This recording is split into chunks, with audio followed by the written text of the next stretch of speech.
Qué divertido, ¿no? Que sería que los muertos pudieran como que decir, o por ahí están, por aquí, más o menos, no sé, están haciendo una película ahí con nosotros.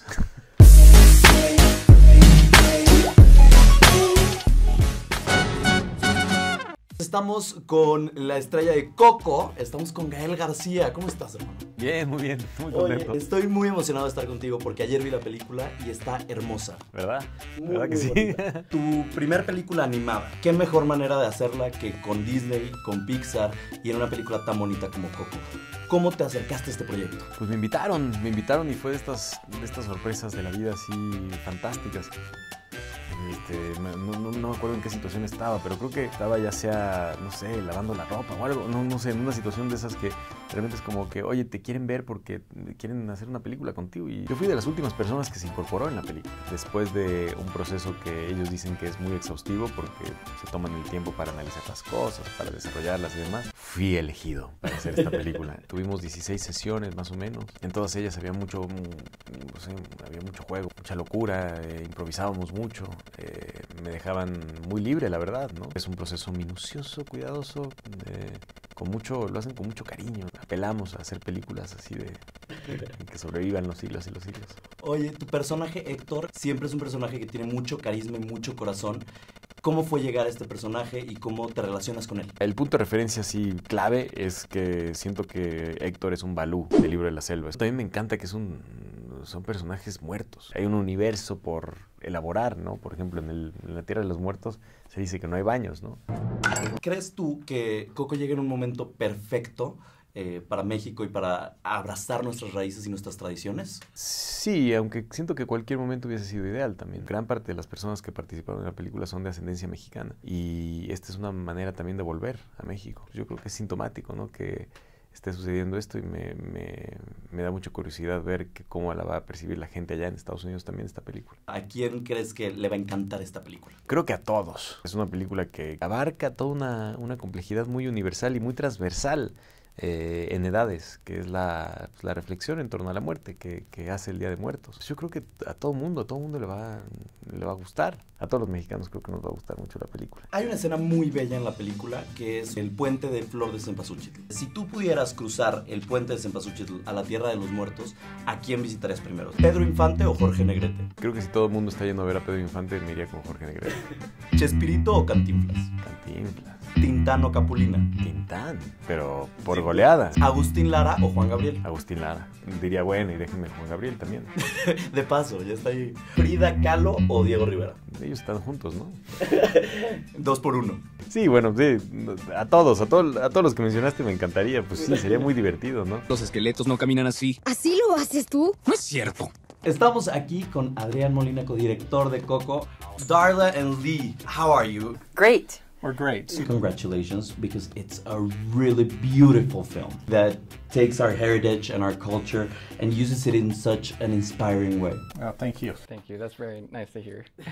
We here in Mexico, we have a saying, having Mexico en la piel, which is having Mexico on your skin or under your skin. How has Mexico gotten under your skin? How has it influenced you? You know, I'm Mexican-American myself, so I've always had a love for the country. Ever since I was growing up, I would come and visit my grandparents in Jalisco. So to be able to have a film that has a family that's so familiar to me, but that also connects to people all around the world, it makes me very proud. I think I have a new appreciation for how close Mexican families are. We were constantly striving to have an authenticity and a respect in our storytelling, not only having to do with Dia de Muertos, but having to do with how we portrayed families and how we portrayed interpersonal relationships in the film so that they would be familiar to Mexicans and Latino families. In the movie there are some Easter eggs and some Mexican references, including one from a very famous painter. How important was it to include these kind of Easter eggs and references in the movie? It was very important. We wanted all of the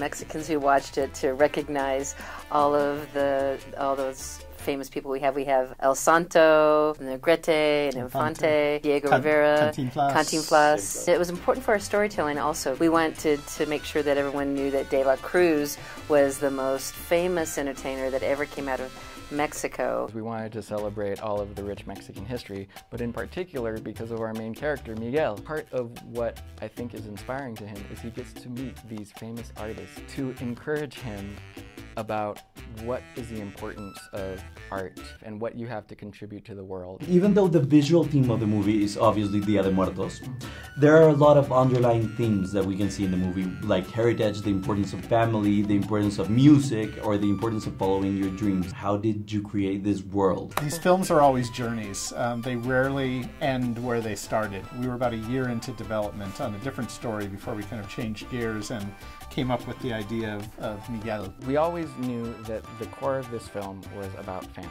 What if your family hated music because of heartbreak that happened generations ago? A lot of people come from families where they want to do something that falls outside the traditional framework. Miguel's story is something that a lot of people can relate to. We really wanted to embrace musicality. We wanted to embrace Mexican music and have it be a huge part of the story. Even though it is a Disney Pixar film, it is a bit different from other Pixar films. What is it that makes COCO so special? Every Pixar film that we approach, we want it to be different from other Pixar films. And in this one is the world of family and the world of generations and traditions. We've set it here in Mexico, and we set it against this very specific cultural celebration. There was a huge responsibility for us to be respectful and be accurate. We did the huge amount of research that we did and surrounded ourselves with cultural experts. That made it unlike any other experience that I've had making a film at Pixar. It's been 6 years since you started this journey of COCO, and now you're releasing the movie. How do you think everyone will react to it, Mexican and international audiences like? Well, we just hope people love it.